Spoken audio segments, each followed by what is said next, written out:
You are listening to Parenting Our Future with certified parent coach Robin McMahon, author of The Yelling Cure and founder of Parenting for Connection. My podcast is all about providing you with the tools and solutions you need in your parenting so you can create the family you always wanted.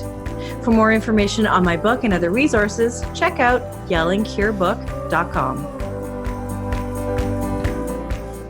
Hello and welcome back. It's Robin here. And on today's podcast, I'm talking to you about something that I bet all of you have fantasized about doing at one time or another. My guest today is Andrea Hejlskov, and she is a Danish author and journalist living off the grid in the wild woods of southern Sweden. She's lived with her husband and 4 kids in the forest for more than 6 years.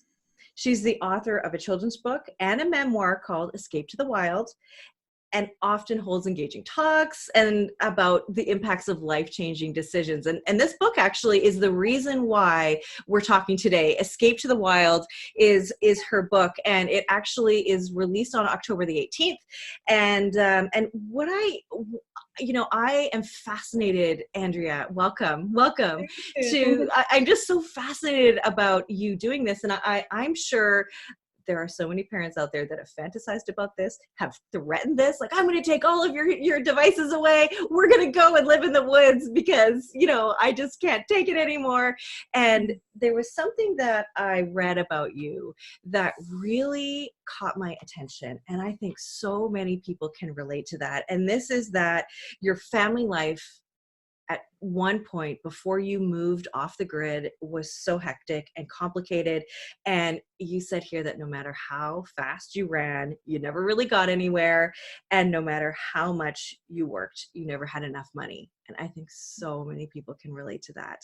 Yeah, I know. It's actually been quite overwhelming after the book came out in Denmark to discover that so many parents actually recognize these feelings of despair and frustration and all of the reality of family life. And I thought I was kind of alone with that, but it's been such a great experience to see the impact the book has had here in Denmark, because so many people have responded to it. Right. Yes. So paint a bit of a picture for me. You are also a child psychologist by trade, right? Yeah. And that is so that's what you were doing. That's the life you were living with your 4 kids, working as a professional. What was the tipping point for you that made you say, okay, enough is enough? Well, it's an accumulation of frustration, right? And I think a lot of people know this feeling that just more and more things are being put on top of a higher and higher mountain or pile of things that you need to do and you're unhappy with. But what actually what really affected this whole thing was a sentence that my husband said that just kind of turned everything upside down. He was going through a hard time and was sitting in the sofa, just normally depressed, as one tends to be when everything is hectic and chaotic and stressful. And then he was just saying, Andrea, what if it's not us? What if it's not us there's something wrong with? What if it's not our fault? What if this is the reason for all this frustration is out there, and it's not because there's something wrong with us? And that just kind of tipped everything around for me, because I thought that if I felt stressed, it was because I needed to exercise more, or be better at saying no, or bake my own bread or something. But there was actually a situation around us that made life very complicated and difficult. And it was so nice to actually just hear him say that loud. It was like a sucker punch in the stomach. It was that sentence that opened up a conversation between us, and also between us as parents with the children. A conversation about what is the good life and what do we want to do. Let's imagine we're good, free, strong human beings. What would we like to do? And that was kind of like a game we played in the family. We began to talk about this fantasy that what if we were free? What would we like to do? And that's how it all began, actually. And so it led you to leaving everything and moving to the woods. Yeah. I know maybe we are a bit radical as people, me and Jeppe, but it did, because the moment we realized that this is hypocrisy. We are living in a hypocrisy. We want to spend more time with our children, but we don't. We want to be better parents, but we're not. The moment you really open your eyes and realize this is the fact of life, and start making excuses, this is how our life is, then we needed to change. It was really a moment of clarity, because it would have been hypocrisy to really understand it, deep down on a deep level, understand this and not react. Right. That Yes. then we would have died as human beings, right? Yes. Okay. So then how long did it take you from the moment that those words were put out there till you actually moved? Very, very fast. I think 2 or 3 months. Because I had a blog at the time, and I wrote about these conversations on the blog, and I wrote down what we were talking about in the family, what we wanted. And everybody wanted to get back to nature in a way. And I wrote about that, and this guy in Sweden writes an email to me, and he says, I own a lot of forest here in Sweden. You're very welcome to just come and live here and take down the trees you need to build your own log cabin, and wow. Bam, then the opportunity presented itself. And if we had said no, we would have, I think, continued to dream for years and years and years, and nothing would have happened. So it was kind of a game changer, that mail, Talk about it being meant to be. Yeah, that is, because really, where would you choose to go? How would you do it? So did you have experience in building a home? Did you have? No. Oh my goodness. We did not. This was an experiment in the long, hard, stupid way, And actually, if we talk about child raising and being role models, sometimes you don't need to be an expert, because that can stop you from doing something, because you think you need to be an expert before you do anything. We didn't know anything, and we were so bad at living in the wilderness in the first many, many, many months. But necessity kind of taught us the things we needed to know, and that was a great learning experience. I believe in learning by doing, and I believe in failing also as an important, very important lesson for everyone, for your kids, everything. And so what I think you're saying is ignorance was bliss for you, right? You didn't know what you didn't know, and that was a good thing, right? Because too much information can turn you away. I totally get that. And if you sit and think about it too much, there will be all kinds of problems and all kinds of things stopping you. We were just at a moment of utter desperation in our family, and I think, that's an important part of our story, that we were really at a crossroad in our life. We were really feeling miserable, and we acknowledged that we were feeling miserable. So we had to do something. And I would have preferred living in a castle in France or something, and being self-sufficient, wearing a hat or something. But this email, came kind of from the universe, and that was the opportunity. Then we just went with it.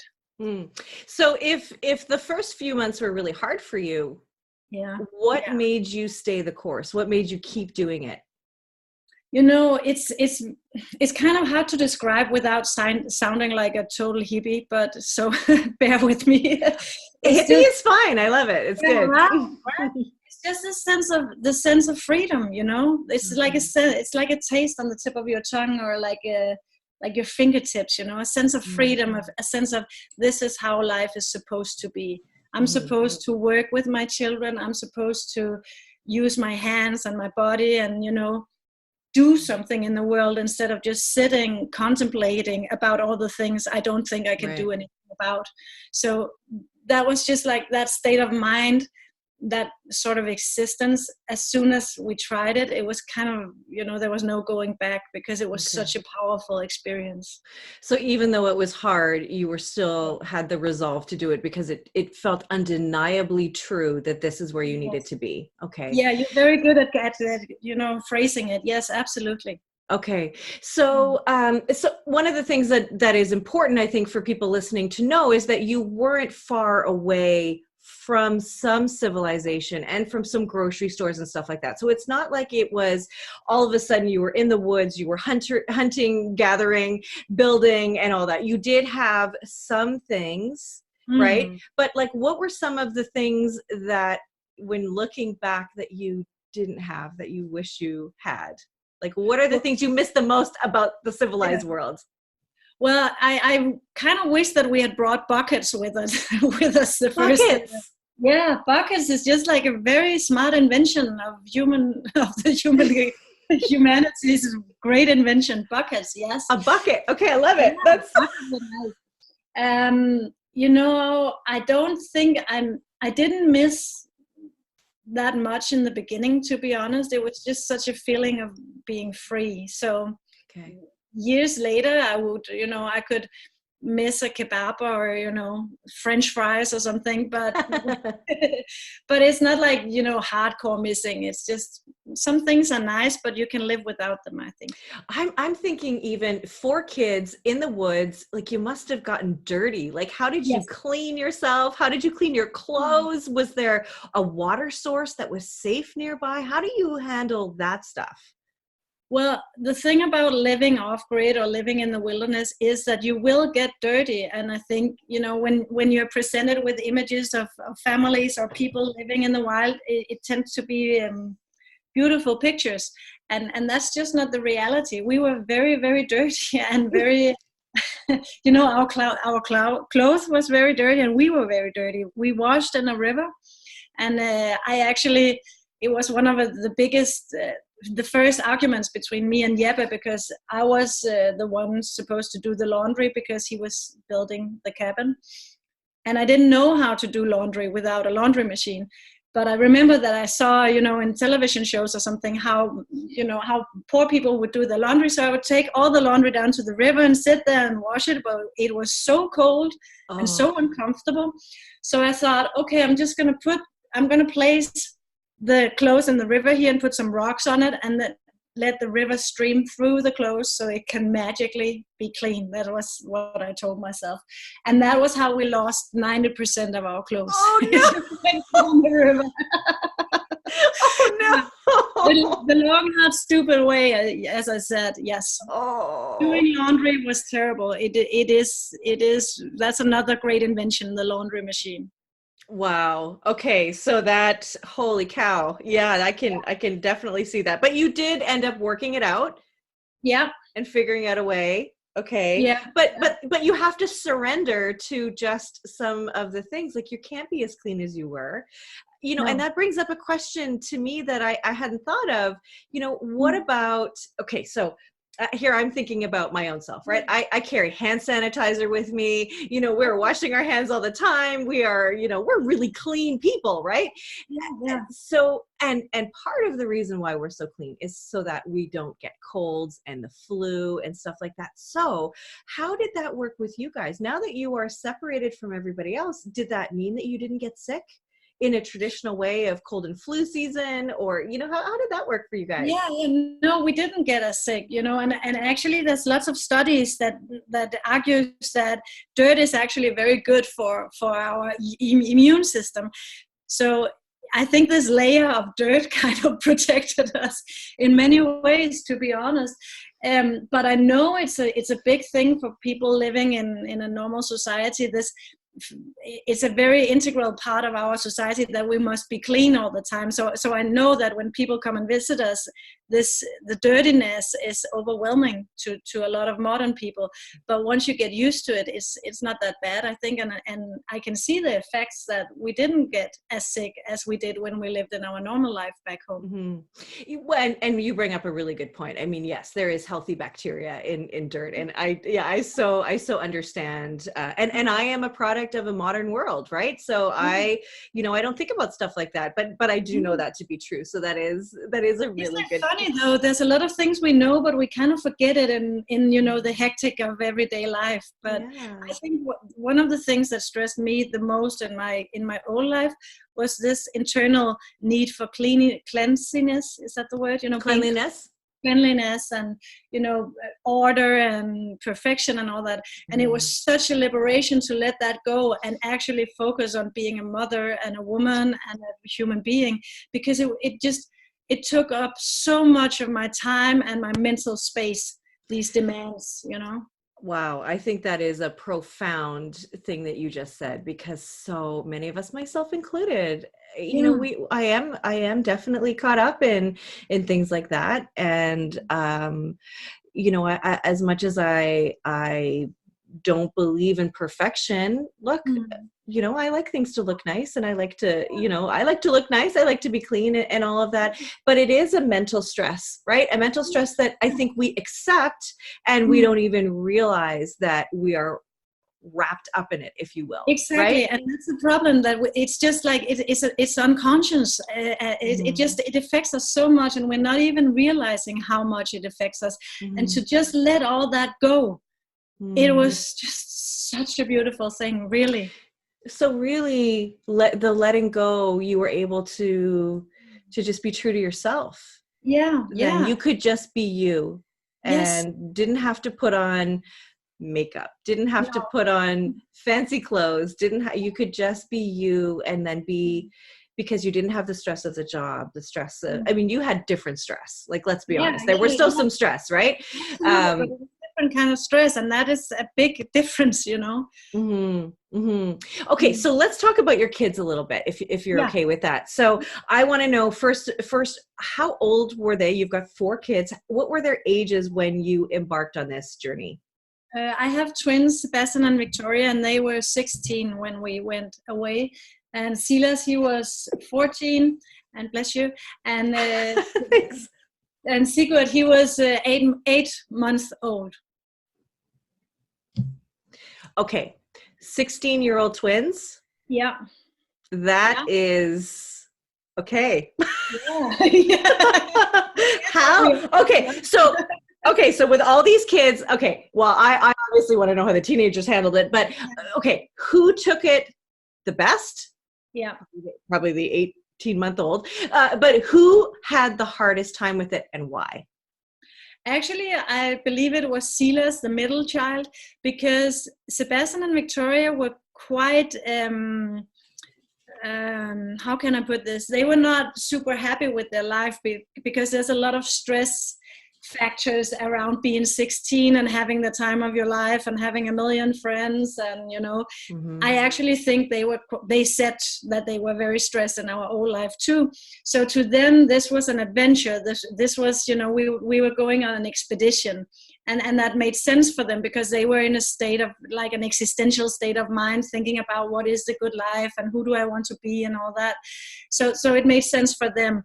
And as you said, obviously Sigurd, he's had, in my mind's eyes, the perfect childhood. He grew up surrounded by his flock, naked, eating blueberries all day. He's had a really really nice childhood. But for Silas, it was difficult because he was at the age where he had friends in schools, and it was important to be normal and all that. He was in a different state. So it was difficult for him, and that was actually, this is, I understand this is a podcast about parenting, and I think this was the biggest realization I had about parenting, that I cannot, there were different needs and wants within our family, and if I chose one need over another need, someone would suffer. So no matter what I did, if I stayed in our old life or if we went into the woods, somebody in the family would suffer. How do you deal with that? How do That's like, you? that's a moral, that's a big moral question. How do you do that? And what kind of released me was thinking that, everybody makes radical life choices on behalf of their children. It's just, if you do what everybody else does, it's not that visible, but you're still making radical life choices, sending them to school or raising them in a certain way. It's radical. So just accepting that being a mother meant that I would take radical choices on behalf of my children, and just like owning that was really a big liberation for me, and quite an eye-opener, actually, because in Mhm. my old life I was just, manically trying to make everybody feel good, and but just like owning that that's the role of me as a mother. This is what I must live in a way that I think is right, and Mhm. sometimes it will be not that great. and sometimes it will be great, you know? Okay. So what I hear you saying is, we're making decisions for our kids all the time anyway. So Yeah. this one is a radical decision, no doubt. But what you're saying as a parent is you have to be there Yeah. to, regardless of whether you're in a big city or you are in the wilderness, you still need to be there to hold space for your child's emotions and feelings, because they're going to feel feelings regardless of where they are. Right? And so Silas, he did have a harder time transitioning, yes, whereas the other kids were more welcoming to it. Yeah. And what I kind of want to say, and I'm not sure if this is right, but it's like, the problems are going to be there whether you're in the wilderness or not. So we've got to work with them, right? Yeah. They're going to go with you no matter what. So Silas may have a certain temperament. He may have certain needs and wants that are going to follow him wherever he goes. So you just surrendered to that and said, okay, look, no matter where we are, we're going to have this go on. So how do I now, as a parent, work with him to make sure that I get his needs met in the best way possible? Is that accurate to say? That is very accurate. I think you're very good at summarizing what I'm trying to say. Okay, good. But I want to say that I think that what came out of this process for me as a parent, the realization that I had was really that, this will sound kind of banal maybe, but I have to be who I am as a mother. I tried, because I had my twins when I was a young mother. So I really tried to do what I was supposed to do and conform into this image of the good mother. And I worked so hard, so hard. And this realization that I just, I must be who I am. And there will be good things about that and really bad. It will suck in some ways that I'm your mother. That's how it is, Yeah. That was also quite liberating to just let that whole the good mother thing go and just be me, Yeah. Well, and look, I think that's something a lot of us feel, right? It is the weight of wanting to be such a great mom. And I mean, what a beautiful intention. Of course we want to be the best moms, but then you add moms and dads, right? And then you add the pressure of everyday life and all of these things that come on, and we lose sight of what it is that we really, what is the basic, which is to be there for our kids, to honor their feelings and needs, and also be true to who you are, and now, okay, so let me just say, with Silas, he did have. So, how did you work with him to help him get his needs met and help him to thrive in this environment?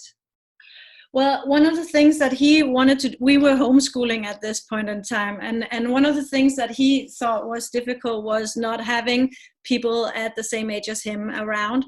In the beginning, we made all kinds of like extra arrangements with the adults. We took extra time with him and all that, but we actually decided that he should go back to school because he wanted to. And we listened to that. And so he actually began in school. And the school bus came, driving, because the system in Sweden is just like very elaborate. So they would send a bus into the wilderness and pick up Silas and drive him to school every morning, which was fantastic in a way. And that was good for him. And luckily we were living in an area with, if you get far enough away from the cities, you will find people with a more, flexible mindset, is my experience. So, we thought it would be problematic that we were living like we were in the forest, but the other children were very welcoming, and they would go out and hunt and fish together. And it sounds almost too perfect, but it really was a good thing, and I'm happy about that. Well, how awesome is that you honored what his needs were and found a way to make it work? That is fantastic. And you didn't dig your heels into the fact that, look, we're homeschooling. That's it. Period. End of story. You said, okay, no, like how can we work this out? And that's something that I say to parents all the time. Like, you need to look at it as a puzzle that you can fix so that you create a win-win, you know. And it sounds like you weren't so stubborn to say, well, we cannot do this, we refuse to do this.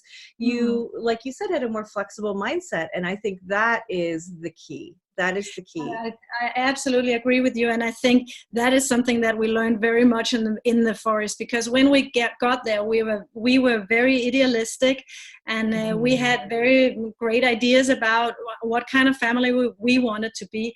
But as the months and the years passed, we became pragmatic people. You know, just plain old pragmatism. What works? And you know, I don't want to be. We were hooked, after some years, we got hooked up to the internet also, because that was a need that we had as a family. And I don't want to be, you know, living somebody else's fantasy about how you are supposed to be if you live in the wilderness. I want to be me. I want to be with my family and do whatever works for us, you know. Yeah, the last thing you want to do now is to be perfect, living off the grid. Exactly. That's just a new box, right? It's just a new box you will place yourself in then. But I struggled with that, I must admit. But you know, just living the way we did made these choices very easier than in our old life, because we turned into problem solvers. We had to solve problems. You know, not think forever about things, but just solve the problem, get on with it. You are currently listening to the Parenting Our Future podcast. I'm parent coach Robin McMahon. If you're enjoying this podcast, please share it with someone who you think might also need to hear this message. And please don't forget to subscribe, and I would be grateful if you gave me a 5-star rating on iTunes.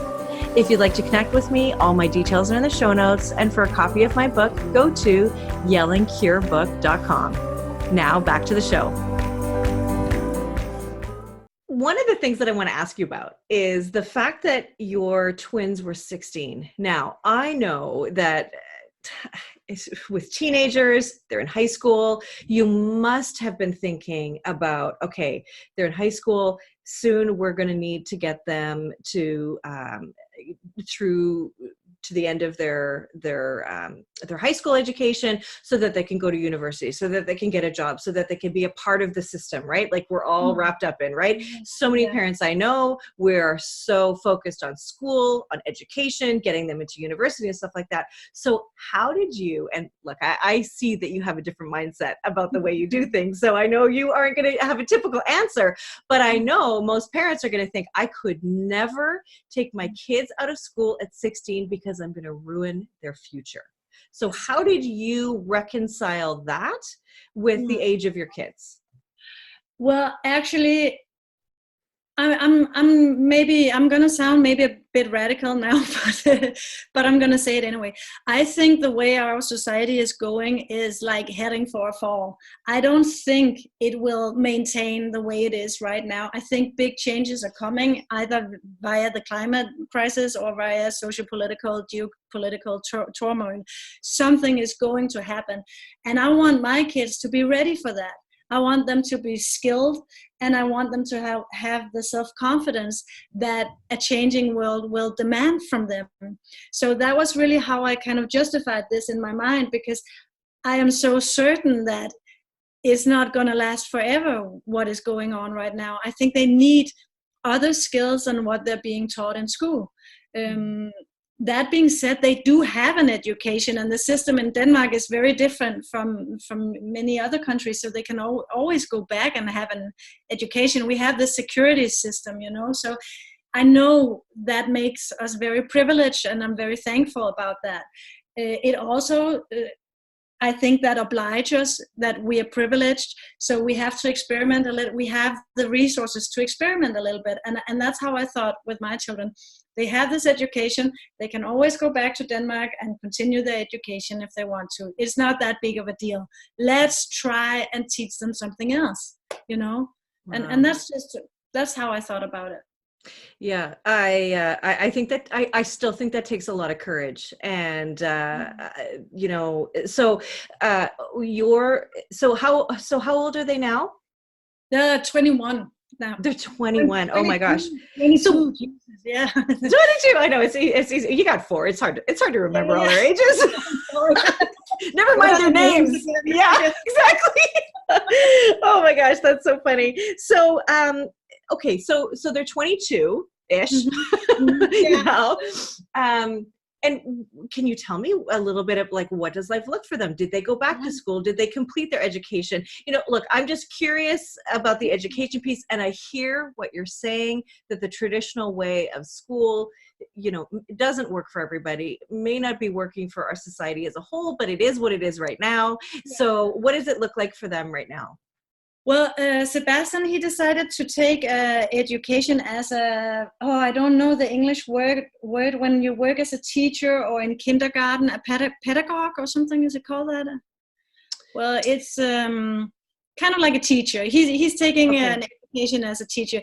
He wants to work with children who has low self-esteem, and his thing is to like take them into nature and teach them basic skills, because he believes it changed a lot for him, and he wants to pass on that experience. Victoria is the wild one. She went out sailing around the world in an old boat. And then she went to Ibiza and worked as a bartender for a year. And now she's traveling to Mexico to meet some friends. And she's working between these travels, but that's what she wants to do. And I totally support that. She wants to be an artist, and I'm a writer. So I can tell her that she's not going to make any money, but, she's going to do it, But that's okay, because it's her life to live, and you just can support her, and that's beautiful. I support her. And I actually think that when they talk to their peers, I can see that they're different, because they lived a different life, and they have parents who support them living a different life. But when I hear them talk with their peers, there's so much stress going on for that age group right now. So, so much worry about the future, and I think that it has given Sebastian and Victoria in some ways some kind of status that they have, at least, they're not worried that much. They can do what they want to. They have another sense of freedom, I think. And I think youth nowadays also need role models or some people to do other things and talk about that and just be there, because we had that when we were children, right? In my childhood, we had the weirdos and the hippies and the strange people, right? They're almost gone now, but we need them. The free spirits. Yes. Exactly. Yeah. And I think what it comes down to, what I think so many of us are stressed with, is money, status. And you have shown your kids that doesn't matter anyway, right? Yeah. Because Absolutely. We have lived, we are poor. We're still poor, and just not reclaiming it, but owning it in a way, it makes it very clear for them what are the ups and what are the downs of our lifestyles. Clearly, we don't have a lot of money, but then what do we have on the other hand? Right. And they can, they can choose what they want to do. And abundance is not defined by money. It's defined by... I'm an anti-materialist now, and an anti-capitalist and everything. So yes.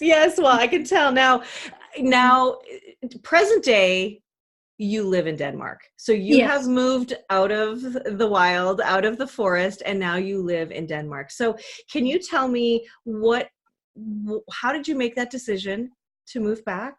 And how hard was that for you? Well, let me begin with the last question. I think it's very hard, and I haven't been here for that long. I think I've been here for 6 months or 8 months now, and I think it's very, very difficult. We're still living the lifestyle. We're still, striving to hold on to our values, but it's increasingly difficult because we're confronted with things in a way that we were not in the forest. It's kind of easier when you're not confronted with these dilemmas and money and materialism and all that. When you're just like hiding somewhere, it can in a way be easier. So I think it's very difficult, and I miss the forest a lot. I must be honest. I like that I'm working with the community here, because what happened, and also the reason why we moved back, was that the older kids moved away from home. And then we were just sitting there, what is the purpose? We wanted to do this as a family. And then, they were so old and they went out traveling and everything. What do we want to do now? So that was, and what we decided was that we wanted to focus on the communal aspect of life. We had been focusing on being a family, on building our tribe, and we learned a lot from that, and we did build our tribe, and we did heal a lot of wounds in our family. But then what, then we have to do something and put it back into our culture in a way, and that's what we're trying to do now. So this is really just the next phase, right? Yeah, this is just the next adventure. Yeah, but I can imagine how hard it would be, because you have preserved this special way of being, of living, and I would imagine that you cherish that. But like you say, you are confronted with different things that brings some of those new stressors back and reminds you of the way things were before, and you so want to preserve it. I'm sure you want to go running back to the woods some days. I do. Just say, forget it. Absolutely. Yeah. Is that still an option for you? For it real? is. Like, I'm thinking about it sometimes, but no, it's a struggle, and sometimes it is hard, and I just want to own that also, and just deal with it. It is hard, but I will find another way. I'm sure. And that's what life is too. It's tackling the struggles that are in front of you, and how do you maintain your sense of self and your values and your priorities in a world that is sometimes very dysfunctional. Absolutely. And I think that one of the biggest problems in our culture is we have this idea or this notion of a paradise, like we can reach some sort of paradise state of mind, or salvation, or happiness and beauty, this state where everything will be okay. And that state of mind, it doesn't exist. Life is not like that. It will never be 100% okay all of the time. Never. So we're striving towards something that is impossible. Like happiness and joy and all that is a fleeting experience. It will be there, and sometimes you will feel bad, and sometimes you will feel great. It's just the way life is, And I think that is actually the biggest lesson I got from the woods. Just accepting change, And I will not reach that state where everything will be perfect. It's just, forget that. Let it go. Throw it out. It doesn't exist. Wow. Okay. So really, no matter where you are, no matter what you do, this utopia, this perfection doesn't exist. However, you can, I believe, and I think you're saying this too, with your state of mind, you can surrender to what is too, and you can accept it. Look, there are going to be ups and downs. You are going to have good days and bad days, and the good days are okay, and the bad days are okay too, right? Exactly. Yeah, and so no matter whether you live in the woods, you live in a big city, we do need to accept what is, and not try to be perfect, and just be more and do less, maybe. Yeah, I think you're so right, and I think this is maybe the biggest challenge in parenting is what we're talking about right now. Yeah, this is the dragon we must slay in our parenthood, in a way. That this is something I believe very firmly. Yeah, I believe it too. And look, I also struggle with it. I'm not perfect, and nor will I ever be, and nor do I want to be, because that's kind of gross. That's gross. Yeah.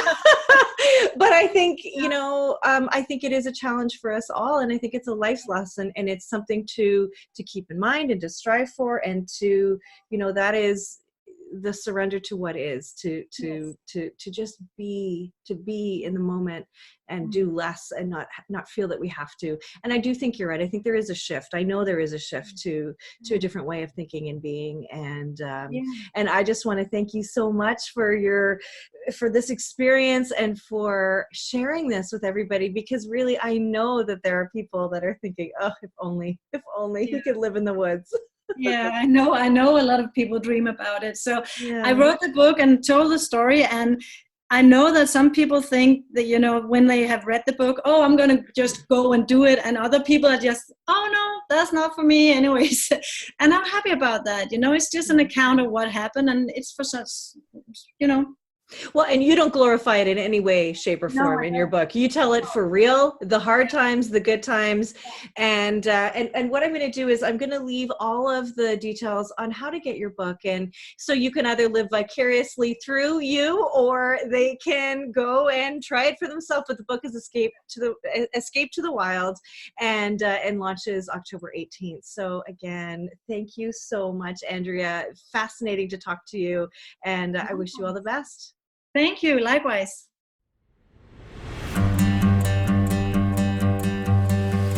Thank you for listening to this edition of my podcast, Parenting Our Future.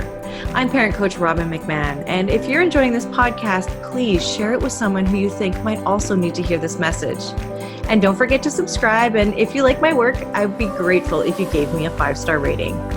For those of you who like my content and want more, visit me at yellingcurebook.com to get your copy of my book and to find other resources to help you. Until next time, I am wishing you and your family peace and